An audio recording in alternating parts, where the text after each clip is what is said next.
So I picked this foot switch up off of eBay in the hopes of modding it to work with the Peavey Classic VT.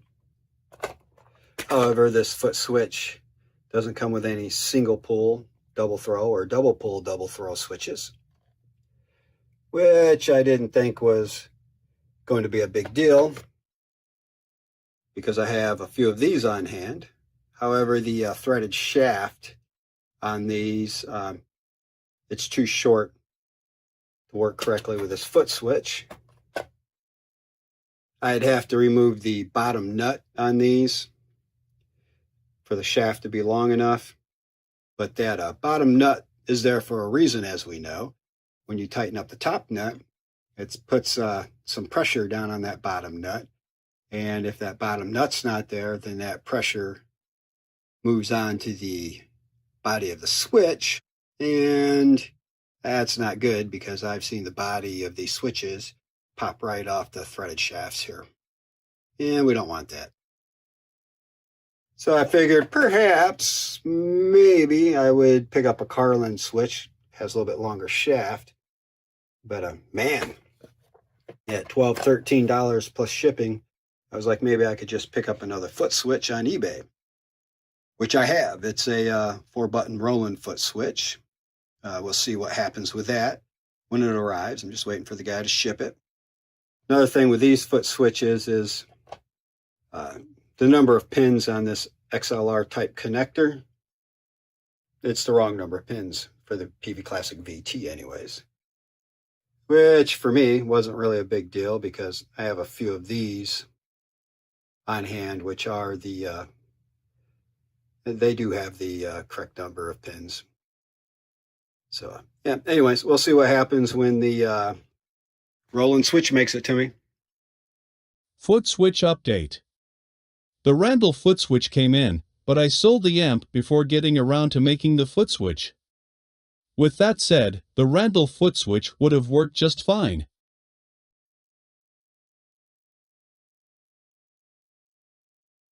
So I figured I'd share this with you. It's a home/bench switch that I made for the Peavey Classic VT. This Peavey Classic VT didn't come with a foot switch when I got it, and I needed something to test it, so I made this up. Cable's not real long, but yeah, it doesn't need to be for the house and on the bench. Nice Switchcraft XLR type connector. Spared no expense, man. Only the finest colored Walmart duct tape was used and Sharpie markers. Even have duct tape on the bottom. Let's see if we can open this up. Let me put this down for a sec.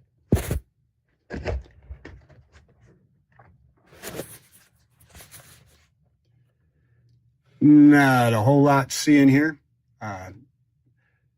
The HVAC tape that I used in here is a decent quality that I keep on hand for stuff like this, shielding. Kind of figured that would split over time, so I wrapped it in such a way that when you close it, everything connects. So it's shielded all the way around. And the hole for this screw right here, bolt, I guess, small bolt, I toughened up with some thin super glue. It seems to have worked real well. Soaked the cardboard with it. That's the case ground.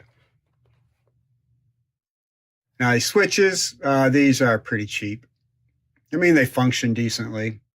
I don't think I would trust them, you know, in an amp that I was building or repairing for somebody, but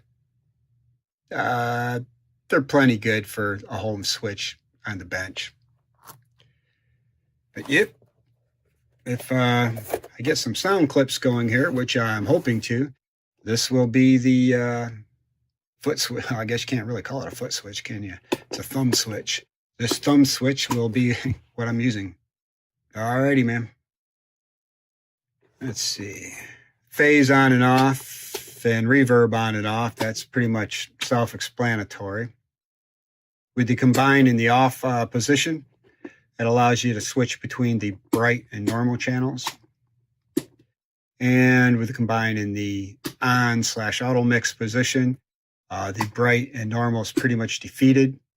I guess you could switch it, say you went into the combine when you were in the bright channel, and when you come out, you wanted to be in a normal, but yeah, that's pretty much it.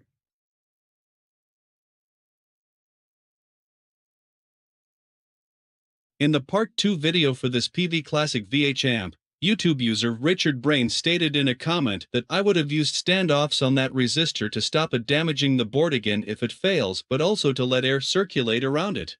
I figured, why not? So, here it is.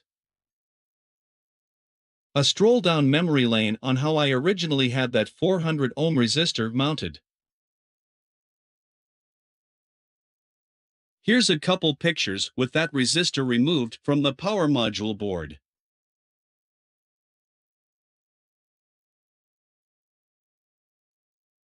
Here I've installed two metal connector lugs to mount the resistor to. And here you can see the resistor legs sticking out the bottom of the power module board. And a final picture showing the resistor installed.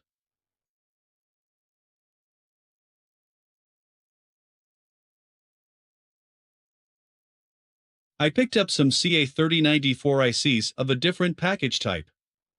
The legs are bent to fit. It's actually in there pretty good, and there should be no issues with it coming loose. In the part 2 video, I also had replaced the U270487478 IC with an LM3080N. The U2 IC wasn't bad, I just wanted it on hand to have an original 70487478. But now that I have the CA3094s on hand, I put the 70487478 back into the U2 position.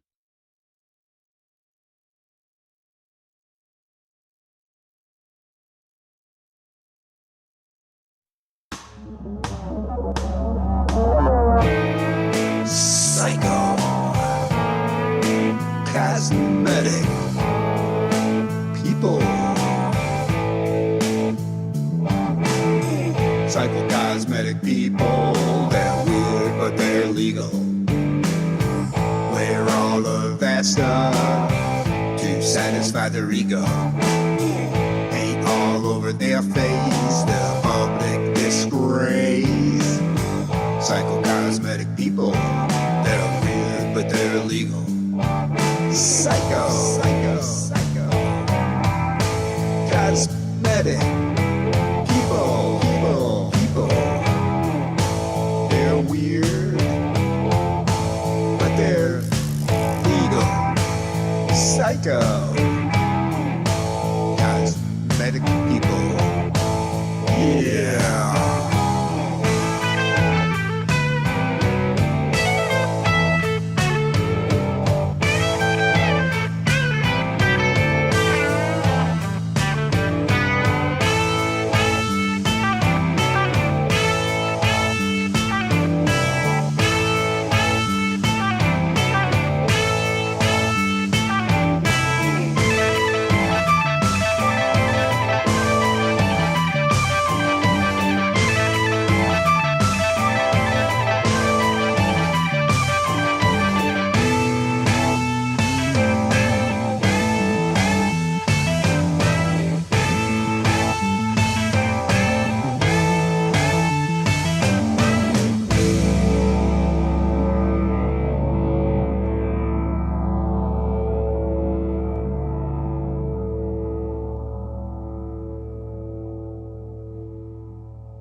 Sit, Bugzilla, sit.